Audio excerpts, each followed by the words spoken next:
Frequency Podcast Network. Stories that matter, podcasts that resonate. On one hand, it is a tweak to a percentage of an existing tax that would reportedly apply to somewhere above or most likely below 1% of Canadians. On the other hand, it is $19 billion in tax money. On the one hand, it is this.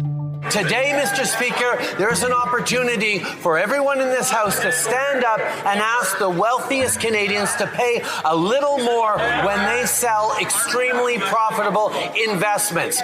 On the other hand, it's that. And it's incredible that during a housing shortage, he wants to tax home builders. During a healthcare shortage, he wants to tax away our doctors. During a food price crisis, he wants to tax our farmers. And while our economy is shrinking more than any other economy in the G7, he wants to tax our small business job creators.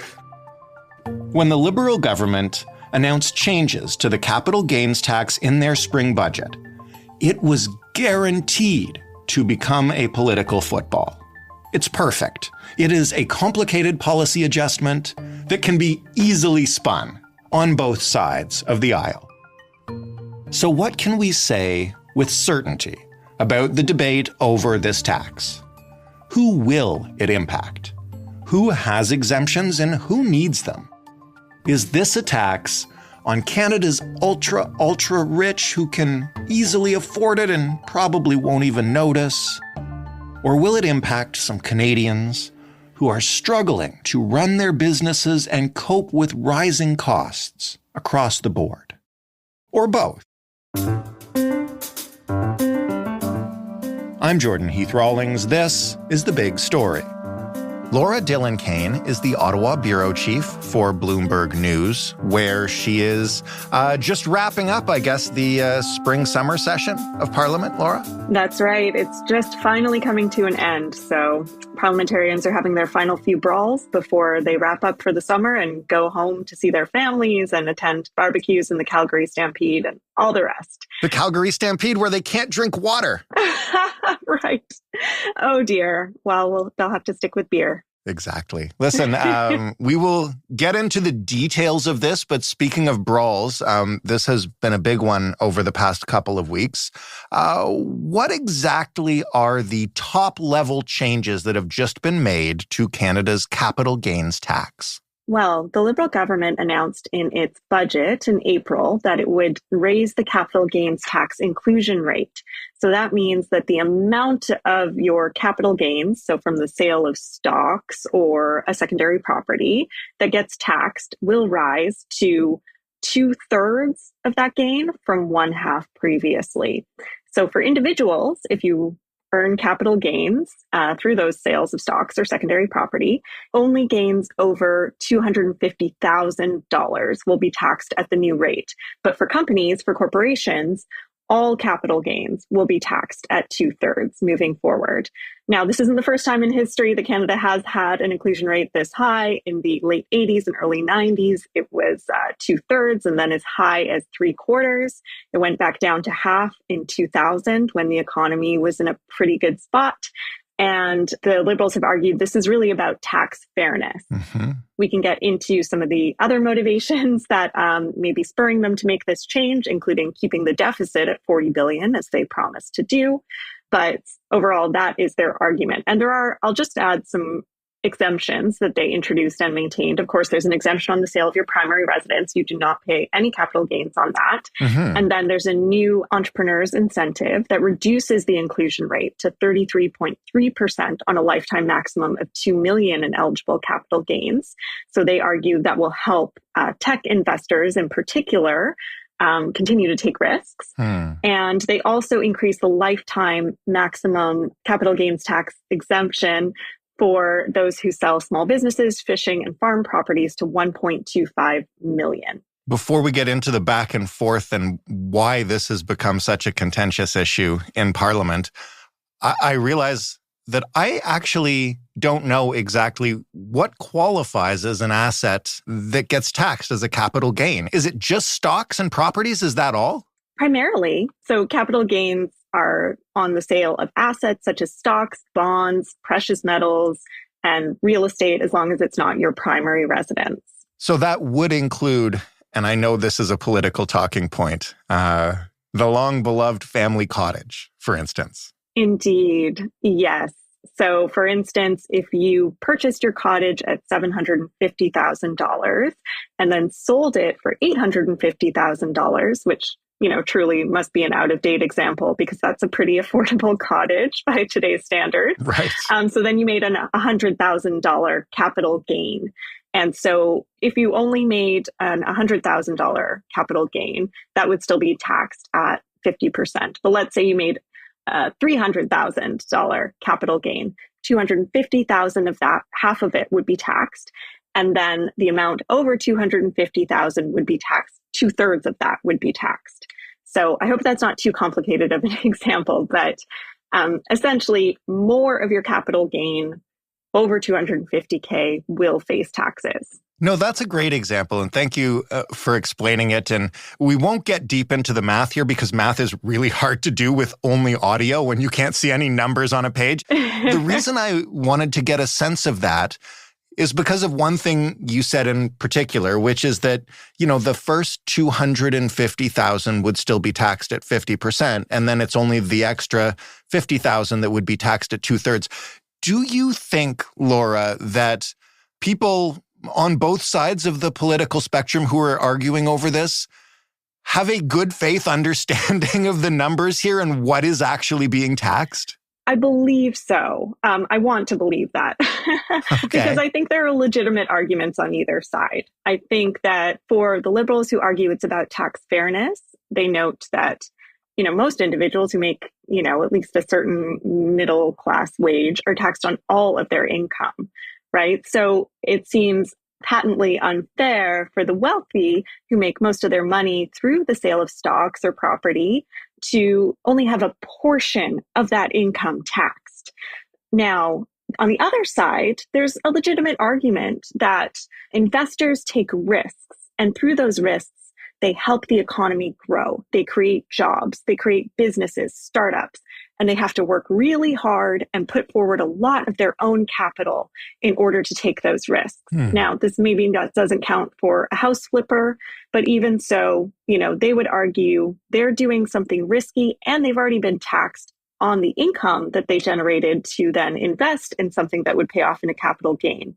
So they argue that they deserve some kind of payoff for all that risk and work in creating a business or the risk taken in flipping a property. And that by adding an extra tax burden, we will see a continuing deterioration in our economic growth because productivity in Canada has been persistently declining, going down for 6 of the last 7 quarters. If we continue to add taxes on people who are willing to take risks and invest and create jobs, then that is not good for our overall productivity. Those are the two arguments that are kind of key to this. Do we know what percentage of Canadians will actually be hit by this change in the tax? So reporting, I guess, more than $250,000 in capital gains. That's right. So even this statistic is up for political debate because the government has said only 0.13% of Canadians are expected to pay more in personal income tax on their capital gains as a result of this change. But that is on a yearly basis. So 0.13% of Canadians will pay more tax on capital gains every year. It will end up affecting more Canadians over time. You might have one year where you sell your cottage and you end up paying capital gains tax and then not the next. So there is a broader number of Canadians who will end up paying more tax as the years go on. But on a yearly basis, it's true that it's less than 1% who will face the higher tax rate. And that's just talking about individuals. When we speak about companies, it's all of them. What kind of money are we talking about here collectively that the Liberals are hoping that this tax brings in? their estimates are quite high. So they expect over a 5-year period, the change to generate about $19.4 billion in revenues, with more than half of that coming from corporations. They also expected a pretty significant jump in their revenues this year alone, because the tax change comes into effect on June 25th, not far away.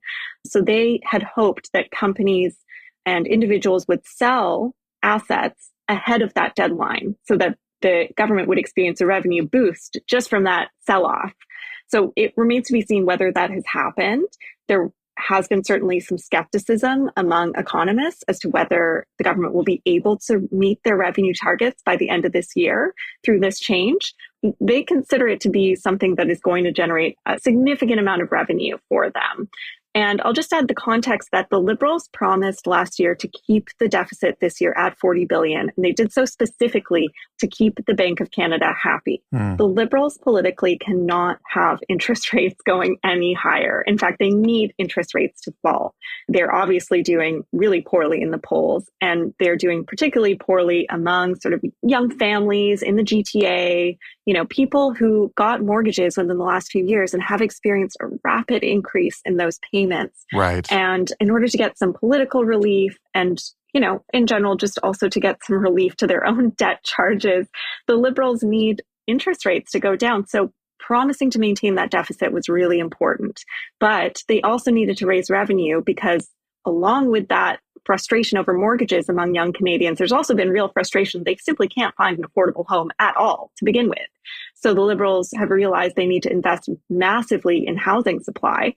And so they did so in this budget, and they needed to offset that with a new revenue measure. So that's what this is really about. So they say it's about tax fairness. That might be true from their ideological perspective, but it's also definitely about meeting a short-term revenue goal to keep the deficit at $40 billion. So it's really going to depend on how much they can drum up here from this change, and if they can meet their target of $20 billion in revenues, or nearly $20 billion in revenues over a 5-year period.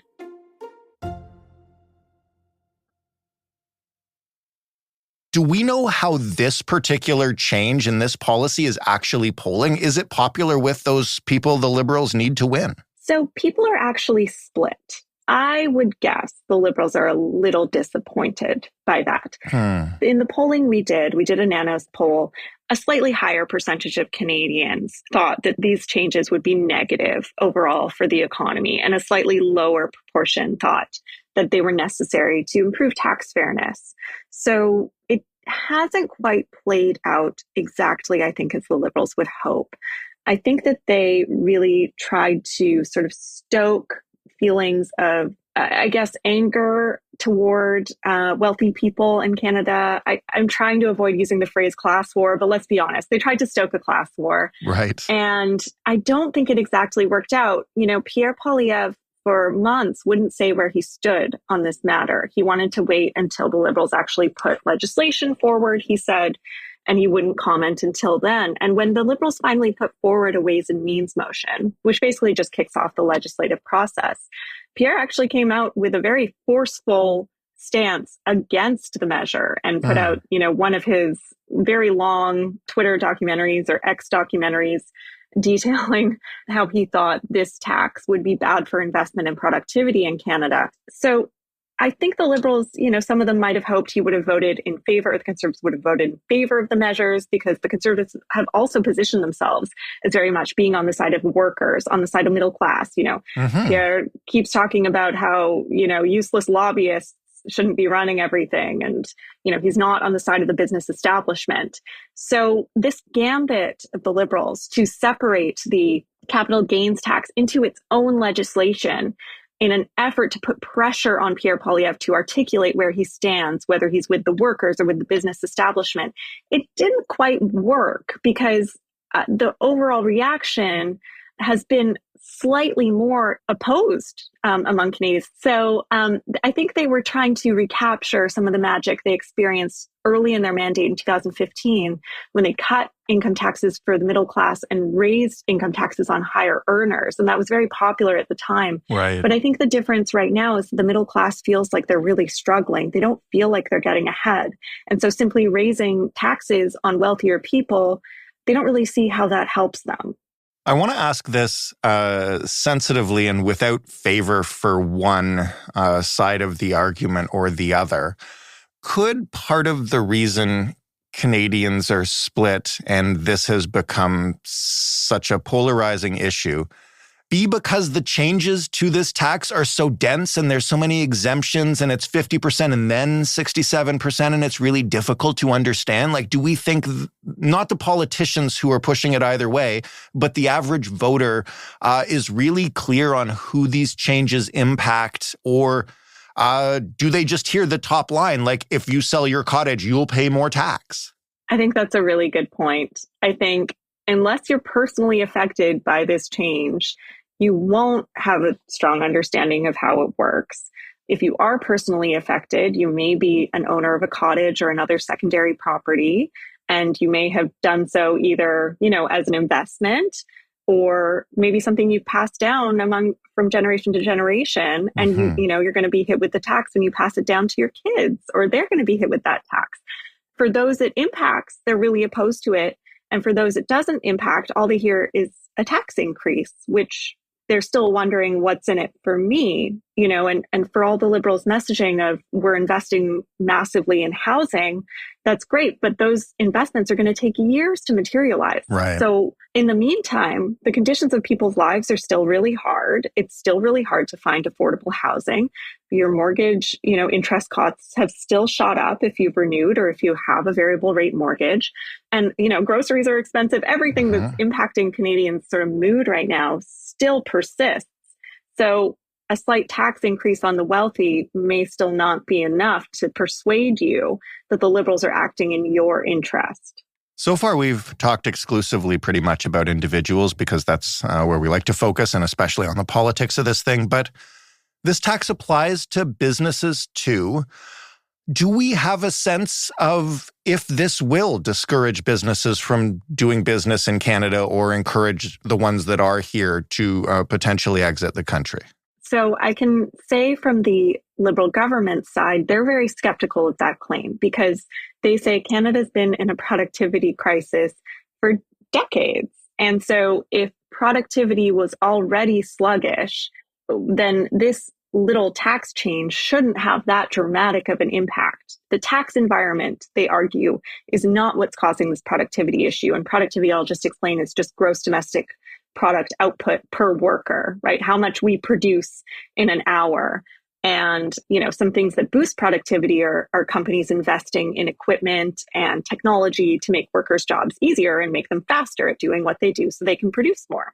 Anyway, so Liberals are very skeptical of that argument. But, when you speak to businesses and particularly the tech community, they say it's already having material impacts. I spoke with a tech startup founder who said all of his Canadian angel investors dropped out the very day that the budget was announced because they did not want to face the higher capital gains tax. Now, he was able to save his company with the help of American investors, but absolutely, they argue they are going to lose investment.